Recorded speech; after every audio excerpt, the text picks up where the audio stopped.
Okay, we do. Well, thank you, everybody. Welcome to our Friday afternoon get-together. I'm calling to order the October 7th meeting of the Commissioners Task Force on ESSER. The meeting is live streamed on YouTube so the public can observe and listen. And we welcome to everybody, both online and those of you who are giving up this beautiful Friday afternoon to be here with us today. Today's agenda has been provided. Are there any changes to the agenda? If not, a motion would be in order to approve the agenda. This is Bert Lewis, and I so move. Thank you, Bert. Is there a second? Adam Prophet. Okay, Adam Prophet seconds that motion. All in favor, please raise your hand. All opposed, that motion carries. And you also have the minutes of the September 8th Task Force meeting. Are there additions or corrections to the minutes? If there are not, a motion would be in order to approve those minutes. So moved. Tracy makes that motion, seconded by Melissa. All in favor, please raise your hand. Assuming the people that I have blank there have just voted yes. So, okay, Doug. It's time for you to give us your usual stellar presentation and wow us. By the way, it took me half a day to read Wichita. Let's not do that. That was kind of the way we felt about it too. Let's see here. Okay, you should be able to see that, right? Yes, we can. All right, so start with Sr2 changes. We've only got 3 of those this month. And those 3 result in no net change for anything. They're just moving some money around. Central Heights, it says premium pay out there. They actually paid less in premium pay, and so they used the difference for the purchase of some social emotional learning curriculum. And then North Jackson and Lyons both move some money around to make room for salaries. Like I said, there's no net change on there, so it has no impact on our dollar figures. We've still are setting it. I didn't figure this one out. I wonder why.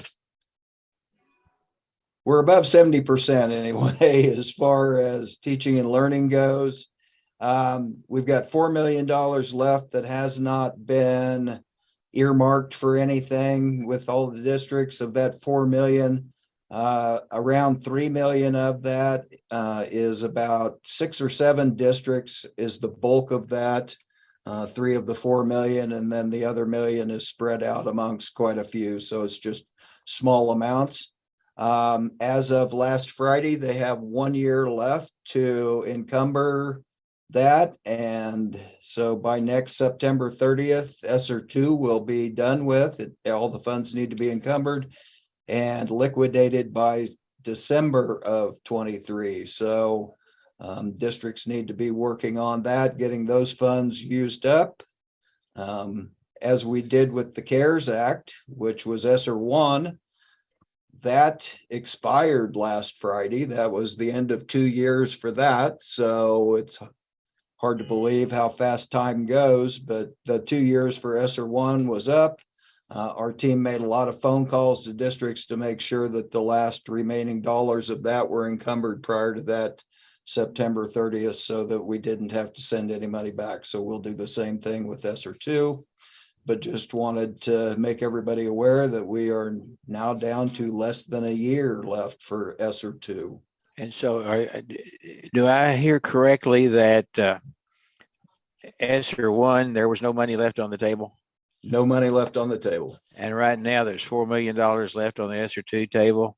Well, we've got 4 million that hasn't been earmarked for anything yet in the plans that have been submitted. We've still got money that hasn't been spent yet, but they have plans to spend it. Okay, we have a question from Melissa.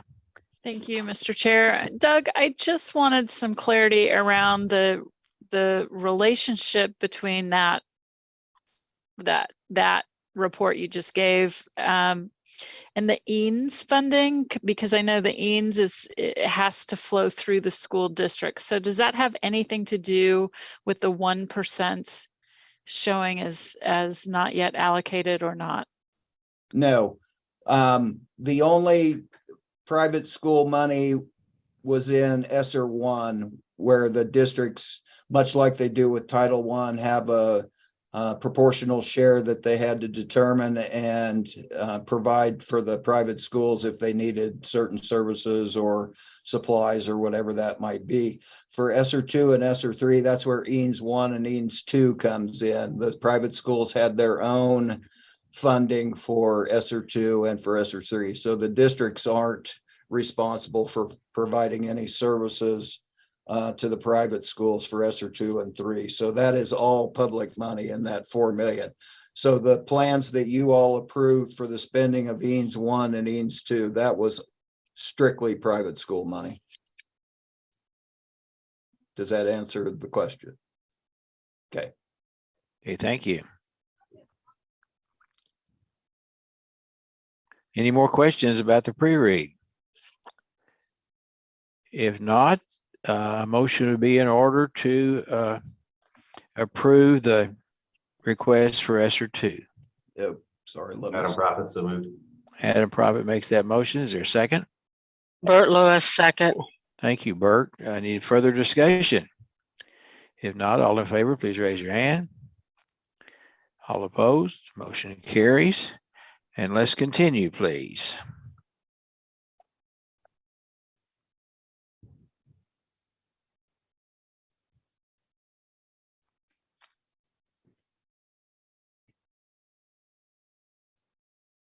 Okay, ESSER 3.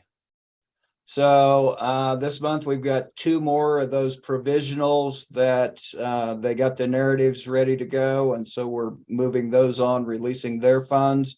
We still have 2 of those conditionally approved districts left, but we are working very closely with them, and they should be on the November agenda, and we will have all of those cleared out. This month, we've got 9 districts that submitted new ESSER 3 plans. You can see 601 individual budgeted expenditures. 466 of those are from Wichita. So Wichita is a big part of today's agenda as far as the money goes. A lot of they represent a large amount of the total. So Wichita kind of skews all of our data just because of the amount of money that we're talking about for them. As we come into this, you all and the state board have approved 149 plans. Like I said, we still have 2 plans left of those conditional ones to get through, but they're included in that 149. We've got 9 new ones. Today, we have 99 plans that have not been submitted. We have 29 plans currently under review, and I just got an email right before this meeting. 14 of those 29 will be going to secondary review Monday morning, so that's almost half of those. We might get wiped out Monday, so we're staying pretty much on top of things as we go right now. Just looking at the demographics, the district sizes, you see that we've got 6 of our bigger districts are going to be taken care of in there, and that's 6 in Wichita today, but that also includes Shawnee Mission, Topeka, Kansas City, Blue Valley, and Olathe. So a lot of our big districts have their plans in. Looking at the summary, like I said, Wichita kind of throws this off. The expenditures per district at 19 million, that goes from 35,000 at Greeley up to 169 million in Wichita. So that's, take that for what it's worth. And the same way with expenditures per student, 148 is also Greeley, and then the 3758 is Wichita. If we look at our teaching and learning expenses, we're sitting at about 71% for this batch. And if we look at cumulative, it's actually about 80% of everything that's gone through. 357 million already approved, 180 million in today's batch, which leaves us with about 231 million to go in those 99 districts that, well, 99 plus the 29 that we still haven't brought to the task force yet. So.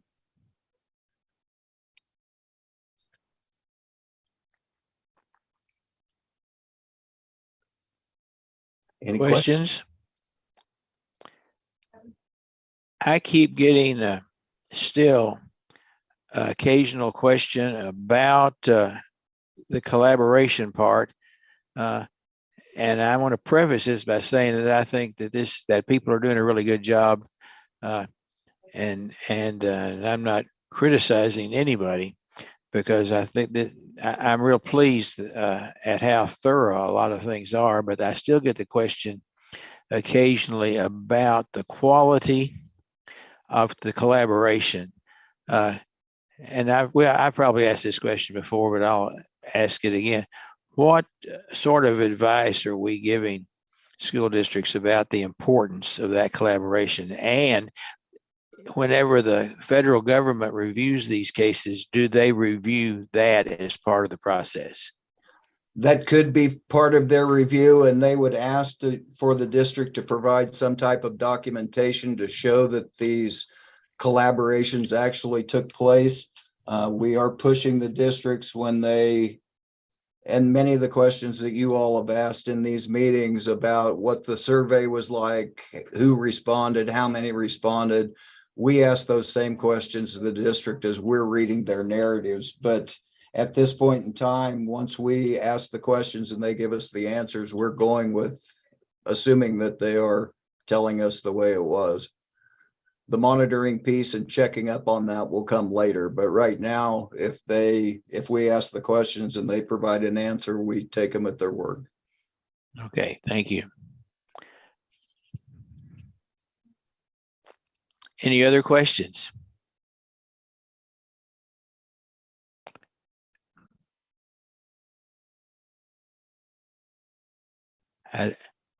Go ahead.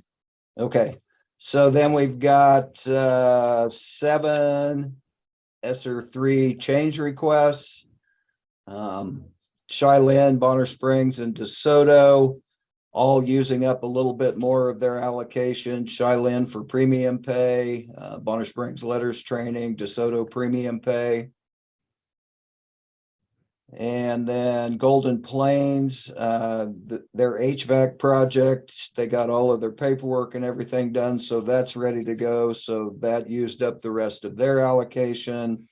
Holcomb used up more of their allocation for premium pay, and then Osborne just moved some money around in their initial application for premium pay and curriculum. And then the last one, Chapman, uses up the rest of their allocation for premium pay and curriculum. And then if we add in that 3 million, that'll bring us to 183 million today. That's going to leave us with 228 million that has not been earmarked for anything. The bulk of the changes went towards that premium pay. So the first bar on the left gets a little bit of a boost. We're still at about 80 or 81% for teaching and learning. Any questions about the change orders?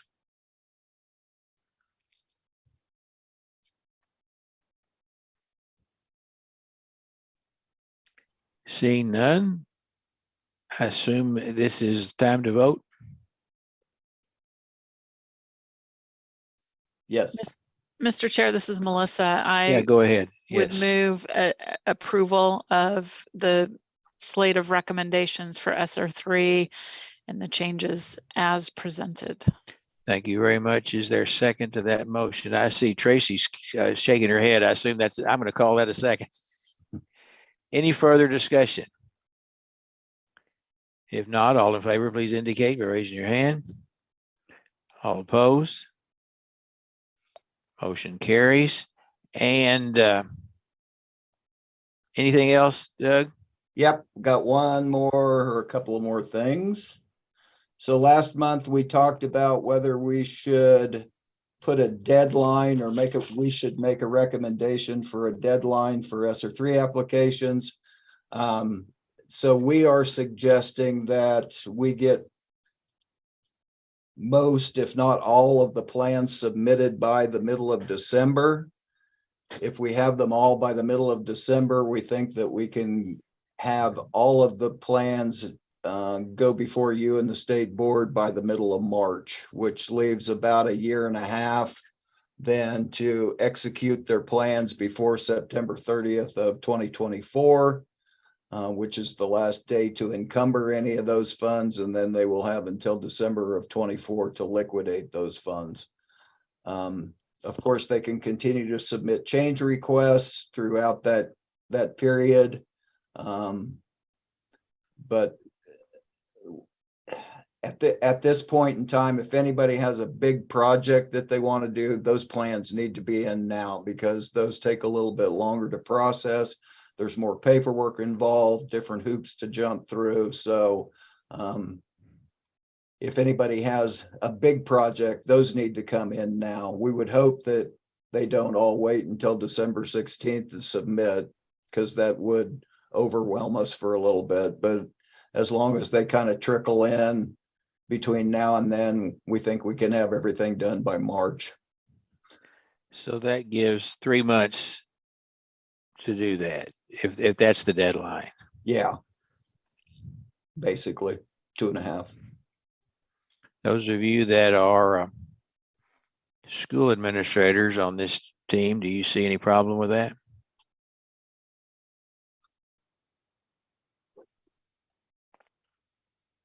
I don't see any response. I assume the answer is no. That's mostly going to depend on what they've done so far. If they haven't started, it takes a while to get it done, but they've had a year to start. So I would hope that they'd be far enough along that they could get done. Okay. Now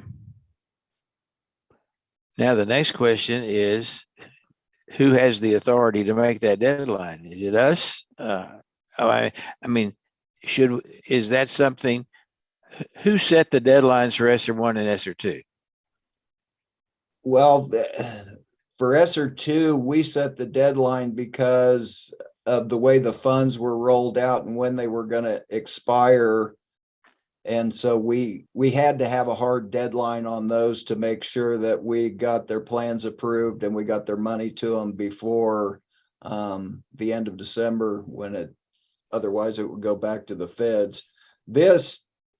It's just a matter of practicality of how fast we can approve these and how fast they can spend it, because I guess it's not a hard deadline, but it's really what's best for everybody if we get these going and make sure everybody's moving in the right direction. We're strongly encouraging that they have them turned in by the middle of December. I don't know that we can say you can't have your money if you don't, because basically they've already got their money. It's just we haven't released it for them to spend yet. Okay, questions from Melissa or comment from Melissa, and then question from Adam Profit. Thank you, Mr. Chair. Melissa? I support this idea. I know it's a lot of work to put these applications together.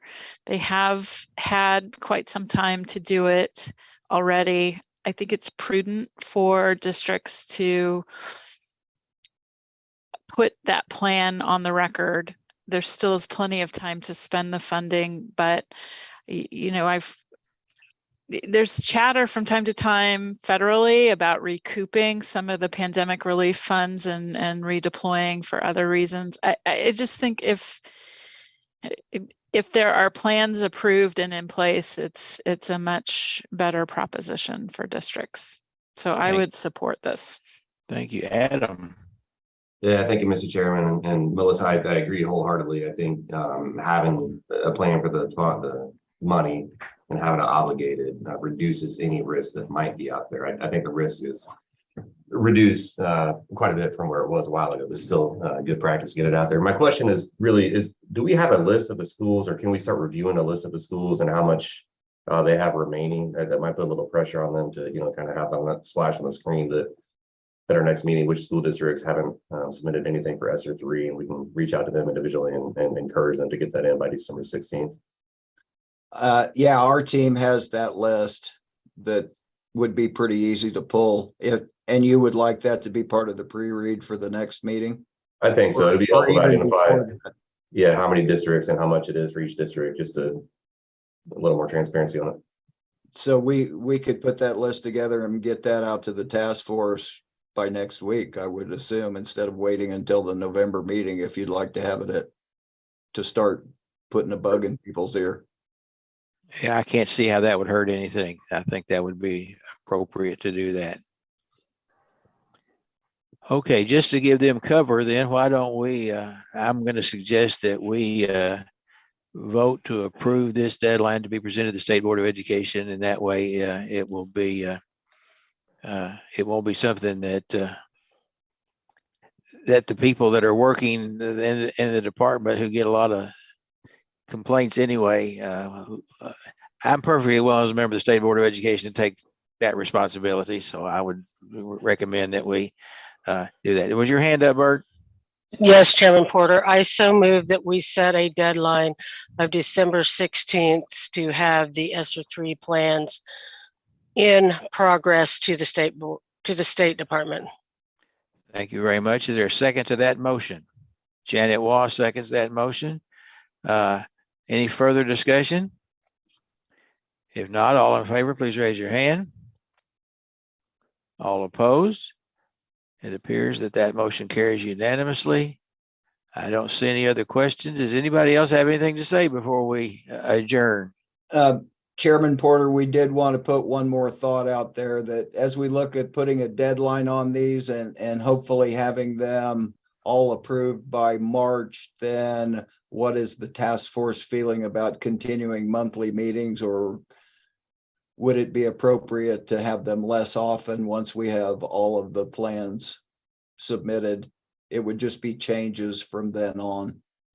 I've been really disappointed that we don't meet every Friday. That's because this is absolutely the highlight of everything I do. So I would think at that point that the meeting can be called when necessary. Okay. After that point, because there's no use us to meet to do one, unless there's some emergency involved. But we're going to have to use your discretion, and that we would meet on an on-call basis. Okay, sounds good to me. Melissa. Thank you, Mr. Chair. One final item I want to flag for this group in case you weren't aware. There are quarterly reports that follow the work that we are doing on this task force and work with school districts as part of compliance reporting that the department posts on the KSDE website. It's under the special education and title services in the agency section, and then there's a federal disaster and pandemic relief page. Those reports are posted. They're quarterly expenditure reports, so there's lag time, and we're waiting. The next report should be posted sometime next week. For the quarter ending June 30th, then it takes some time to get the reporting on those expenditures and get it compiled into the report. A lot of the charts and graphs look very much like what this committee sees in the planning presentations. So we're trying to make sure there's plenty of information publicly available about the use of these ESSER funds from all stages by our schools in Kansas. So I just wanted to note that. I'm not sure it's gotten too much attention, but I think it's important. And if you'll notice, Tate just put that in the chat, so you can go directly to that. And I'd like to tag on to what Melissa just said. That quarterly reporting is a state data collection for our state purposes to put on that website. There's also an annual federal report where we collect the data for the feds, and so they are for two completely different purposes. And just to give everybody a heads up, we're about ready to start the annual reporting for the last fiscal year. We're going to try to get that out to districts pretty quickly, so that they aren't in such a time crunch. Last spring, the feds delayed and delayed and delayed, and then finally released it in May and wanted it by June.